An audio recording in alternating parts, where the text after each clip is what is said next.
নমস্কার। কাছে ও দূরের, দেশে ও বিদেশের সমস্ত শ্রেণীর শ্রোতা বন্ধুদেরই আমার সহ আপনাদেরই চ্যানেল শান্তিবার্তাতে সুস্বাগতম। আজকে খুবই সুন্দর একটি বিষয় নিয়ে আপনাদের সামনে উপস্থিত হয়েছি। আজকের আলোচনার বিষয়বস্তু হলো পরিবারের শান্তি ও বিশ্বাস ধরে রাখার মূল্যবান শিক্ষা। হ্যাঁ বন্ধুরা, এক এক করে ধরে ধরে পয়েন্ট অনুযায়ী ছোট্ট ভিডিওর মাধ্যমে উপস্থাপন করার চেষ্টা করব। জানতে হলে কিন্তু ভিডিওর শেষ পর্যন্ত সঙ্গে থাকতে হবে। দেখুন, বক্তা শুধুমাত্রই কিন্তু তথ্য দিয়ে থাকেন, কিন্তু আমার জ্ঞান পিপাসু সুমধুর শ্রোতারা সেই তথ্যকেই কাজে লাগিয়ে নিজের জীবনটি সুন্দরভাবে অতিবাহিত করে থাকেন। সুতরাং একাধারে বক্তা থেকে শ্রোতারাই কিন্তু শ্রেষ্ঠ।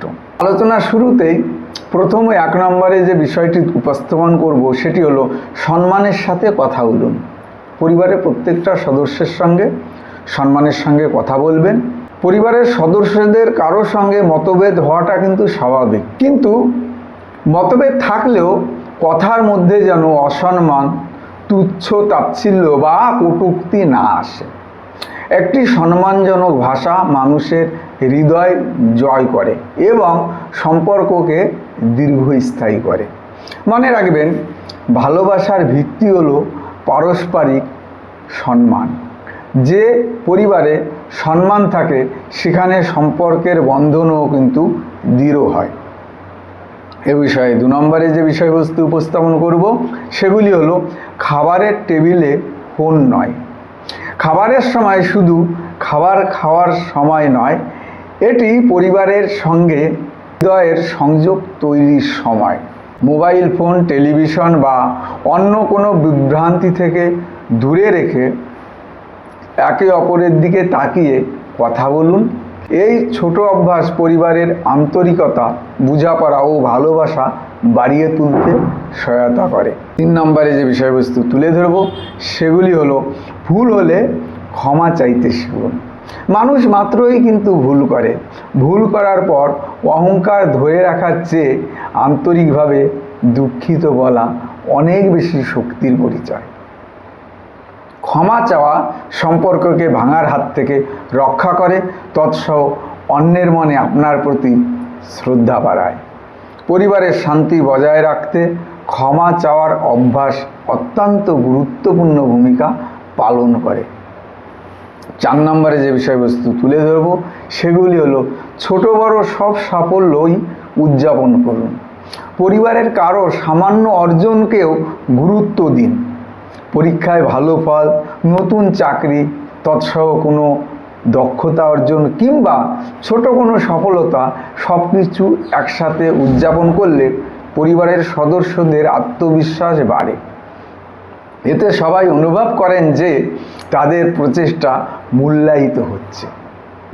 5 নম্বরে যে বিষয়বস্তু তুলে ধরব সেগুলি হলো তুলনা নয়, গ্রহণ করুন। প্রত্যেক মানুষই আলাদা এবং তার নিজস্ব গুণাবলী রয়েছে। পরিবারের সদস্যদের অন্য কারো সঙ্গে তুলনা না করে তাদের নিজস্ব বৈশিষ্ট্যকে গ্রহণ করুন। তুলনা মানুষকে কষ্ট দেয়, কিন্তু গ্রহণযোগ্যতা মানুষকে আত্মবিশ্বাসী করে তুলতে সহায়ক হয়। ভালোবাসা মানেই কাউকে তার মতো করে গ্রহণ করা। 6 নম্বরে যে বিষয়বস্তু উপস্থাপন করব সেগুলি হলো পারিবারিক কথা পরিবারের মধ্যেই রাখুন। পরিবারের ব্যক্তিগত বিষয় বাইরের কোনো মানুষের কাছে প্রকাশ করা উচিত নয়। গোপনীয়তা রক্ষা করলে বিশ্বাস অটুট থাকে। যখন পরিবার জানে যে তাদের কথা নিরাপদ, তখন তারা আরও খোলামেলা ও আন্তরিকভাবে নিজেদের অনুভূতি প্রকাশ করতে পারে। 7 নম্বরে যে বিষয়বস্তু তুলে ধরব সেগুলি হলো না বললেও সাহায্য করুন। সত্যিকারের ভালোবাসা শুধু কথায় নয়, কাজে প্রকাশ পায়। পরিবারের কোনো সদস্য সমস্যায় পড়লে তার মুখে বলার অপেক্ষা না করে সাহায্যের হাত বাড়িয়ে দিন। প্রয়োজন বুঝে পাশে দাঁড়ানোই প্রকৃত সম্পর্কের পরিচয়। 8 নম্বরে যে বিষয়বস্তু তুলে ধরব সেগুলি হলো সময় দিন। জিনিস নয়, দামি উপহার সবসময় ভালোবাসার প্রমাণ নয়। অনেক সময় একসাথে কাটানো কিছু মূল্যবান মুহূর্ত একটি বড় উপহারের চেয়েও অনেক বেশি আনন্দ দেয়। পরিবারের সঙ্গে সময় কাটান, গল্প করুন, ঘুরতে যান, তৎসহ কোনো বিশেষ স্মৃতি তৈরি করুন।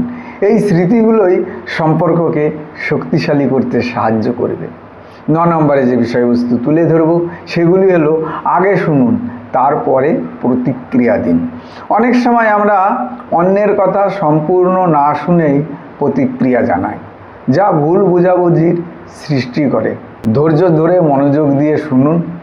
যখন মানুষ অনুভব করে যে তাকে গুরুত্ব দিয়ে শোনা হচ্ছে, তখনই সম্পর্ক আরও মজবুত হতে থাকে। 10 নম্বরে যে বিষয়বস্তু তুলে ধরব সেগুলি হলো, কৃতজ্ঞতা প্রকাশ করুন। ধন্যবাদ শব্দটি ছোট হলেও এর শক্তি অসাধারণ। পরিবারের সদস্যদের ছোট ছোট অবদানের জন্যও কৃতজ্ঞতা প্রকাশ করুন। এতে তারা নিজেদের মূল্যবান মনে করে, তৎসহ পারস্পরিক ভালোবাসা বৃদ্ধি পেয়ে থাকে। 11 নম্বরে যে বিষয়বস্তু তুলে ধরব সেগুলি হলো, কঠিন সময়েও একসাথে থাকুন। সুখের সময় সবাই পাশে থাকে, কিন্তু দুঃখের সময় যে পাশে থাকে সেই প্রকৃত আপনজন। পরিবার মানেই ঝড় ঝাপটার মধ্যেও একে অপরের হাত শক্ত করে ধরে রাখা। কঠিন সময়েও একসাথে থাকার মাধ্যমে সম্পর্ক আরও গভীর ও অটুট হয়। 12 নম্বরে যে বিষয়বস্তু তুলে ধরব সেগুলি হলো, বিদায়ের আগে বলুন, আমি তোমাকে ভালোবাসি। জীবন অনিশ্চিত, তাই ঘর থেকে বের হওয়ার আগে বিদায়ের সময় প্রিয়জনকে ভালোবাসার কথা বলতে কুণ্ঠাবোধ করবেন না। এই 3টি শব্দ রাগ, অভিমান, দূরত্ব কমিয়ে হৃদয়ের উষ্ণতা সৃষ্টি করে। 13 নম্বরে যে বিষয়বস্তু তুলে ধরব সেগুলি হলো, স্বপ্নকে সমর্থন করুন। পরিবারের সদস্যদের স্বপ্ন ছোট হোক বা বড়, তাদের উৎসাহ দিন। একজন মানুষের সাফল্যের পেছনে পরিবারের সমর্থন অনেক বড় ভূমিকা রাখে। কাউকে নিরুৎসাহিত না করে তার সম্ভাবনাকে বিকশিত হতে সাহায্য করুন। 14 নম্বরে যে বিষয়বস্তু তুলে ধরব সেটি হলো, সত্য কথা বলুন। সত্য কখনো কখনো কঠিন হতে পারে, কিন্তু মিথ্যা সম্পর্কের ভিত দুর্বল করে দেয়। সততা ও সত্যবাদিতা বিশ্বাসের ভিত্তি তৈরি করে। যে পরিবারে সত্যের চর্চা থাকে সেখানে সম্পর্ক দীর্ঘস্থায়ী ও শক্তিশালী হয়। 15 নম্বরে যে বিষয়বস্তু তুলে ধরব সেগুলি হলো, একসাথে হাসুন। হাসি মানুষের মন হালকা করে এবং মানসিক চাপ কমায়।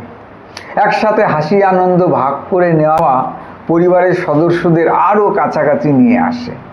সুখের মুহূর্তগুলো সম্পর্কের বন্ধনকে আরও দৃঢ় করতে সহায়তা করে। 16 নম্বরে যে বিষয়বস্তু তুলে ধরব, ব্যক্তিগত জায়গা ও গোপনীয়তাকে সম্মান করুন। প্রত্যেক মানুষেরই নিজের কিছু ব্যক্তিগত সময় ও পরিসর প্রয়োজন। পরিবারের সদস্যদের ব্যক্তিগত সীমারেখা সম্মান করুন। এতে তারা স্বাধীনতা অনুভব করে এবং সম্পর্কের মধ্যে অপ্রয়োজনীয় চাপ সৃষ্টি হয় না। 17 নম্বরে যে বিষয়বস্তু তুলে ধরব সেগুলি হলো, ঝগড়ায় পুরনো ভুল টানবেন না। কোনো বিষয়ে মতবিরোধ হলে অতীতের ভুল বা কষ্টগুলোকে বারবার সামনে আনা উচিত নয়। এতে সমস্যার সমাধান না হয়ে বরং নতুন করে ক্ষোভ তৈরি হয়। বর্তমান সমস্যার সমাধান বর্তমানেই খুঁজুন, ভবিষ্যতের বা বিগত দিনের কোনো সমস্যার টেনে আনবেন না। 18 নম্বরে যে বিষয়বস্তু তুলে ধরব সেটি হলো, বিশ্বস্ত থাকুন। বিশ্বাস একটি সম্পর্কের সবচেয়ে মূল্যবান সম্পদ। একবার বিশ্বাস ভেঙে গেলে তা পুনর্গঠন করা কিন্তু খুবই কঠিন। তাই সবসময় বিশ্বস্ত, দায়িত্বশীল এবং নির্ভরযোগ্য হওয়ার চেষ্টা করুন। 19 নম্বরে যে বিষয়বস্তু তুলে ধরব সেগুলি হলো, কাজ দিয়ে শেখান। শুধু উপদেশ দিলে মানুষ সবসময় শেখে না, কিন্তু আপনার কাজ ও আচরণ থেকে অনেক কিছু শেখে। পরিবারের ছোটদের সামনে এমন আচরণ করুন যা তাদের জন্য ভালো উদাহরণ হতে পারে।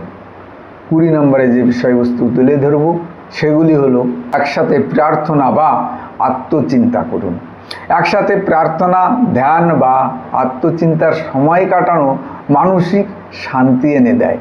এটি পরিবারের সদস্যদের মধ্যে আধ্যাত্মিক ও মানসিক সংযোগকে আরও গভীর করে তুলতে সাহায্য করে। 21 নম্বরে যে বিষয়বস্তু তুলে ধরব সেগুলি হলো সবার সামনে একে অপরের সুনাম রক্ষা করুন। পরিবারের সদস্যদের ভুল ত্রুটি সবার সামনে প্রকাশ না করে তাদের মর্যাদা রক্ষা করুন। প্রকাশ্যে সম্মান দিলে সম্পর্কের প্রতি বিশ্বাস ও শ্রদ্ধা বহুগুণ বৃদ্ধি পায়। পরিশেষে 22 নম্বরে যে বিষয়বস্তু তুলে ধরব, দ্রুত ক্ষমা করুন। রাগ ও অভিমান দীর্ঘদিন ধরে রাখলে সম্পর্কের ক্ষতি হয়। ক্ষমা করা দুর্বলতা নয়, বরং মহান হৃদয়ের পরিচয়। ভালোবাসা ও শান্তির জন্য অহংকারকে পাশে রেখে দ্রুত ক্ষমা করার অভ্যাস গড়ে তোলার চেষ্টা করুন। দেখবেন সুন্দর ও সাবলীলভাবে পরিবারকে নিয়ে এগিয়ে যেতে পারবেন।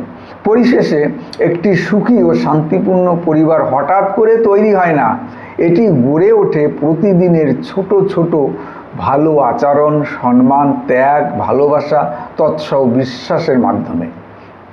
তাহলে এতক্ষণ ছোট্ট ভিডিওর মাধ্যমে পরিবারের শান্তি ও বিশ্বাস ধরে রাখার যে পন্থাগুলি এক এক করে তুলে ধরার চেষ্টা করলাম। ভিডিওটি যদি কিঞ্চিত মাত্র উপকারে আসে বলে মনে করেন তাহলে ভিডিওটিকে প্রিয়জন ও বন্ধুবান্ধবের কাছে শেয়ার করবেন। দেখুন, আমি নিজেও একটি কাজের সঙ্গে যুক্ত থাকি। সারাদিন বিভিন্ন রকম ব্যস্ততার মধ্যে থেকেও সময় বের করে বিভিন্ন রকম বিষয়বস্তু নিয়ে এককভাবে ভিডিও উপস্থাপন করার চেষ্টা করি।